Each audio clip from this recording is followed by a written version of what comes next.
गत 29 फेब्रुआरी गुरुवार दिन संध्या 6टा समय भुवनेश्वर सतना स्थित राज्य जनस्वास्थ्य यांत्रिक कर्मचारी संघर सभागृह यांत्रिक भवन में आमर प्रिय संग्रामी साथी स्वर्गत दीनबंधु सेठी प्रथम श्राद्धवार्षिकी उपलक्षे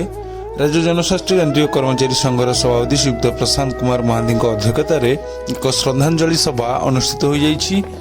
स्वर्गत दीनबंधु सेठी जड़े अत्यंत भद्र नम्र मिष्टभाषी मेलापी और दृढ़ नेतृत्वर व्यक्तित्व रही मन पकाई स्मृतिचारण कर स्मृतिचारण सभार कार्यकारी सभापति असिल कुमार ब्रह्म, साधारण संपादक अशोक कुमार मुदुली, उपसभापति करुणाकर बिशोई, केंद्रीय नेतृत्व मंडली हाड़ीबंधु नायक, चित्रसेन नायक, सुधांशु मोहन राय, सुधीर पाणीग्राही, हरेकृष्ण मल्लिक, अनिल कुमार प्रधान, सारंगधर साहू, चित्तरंजन साहू, विचित्र दास, लक्ष्मीधर महांती, रामचंद्र साहू,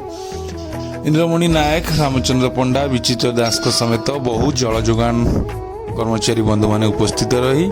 स्वर्गत दीनबंधु सेठी फटोरे पुष्पमाल्य और श्रद्धासुमन अर्पण कर स्मृतिचारण कर नजर आसाला।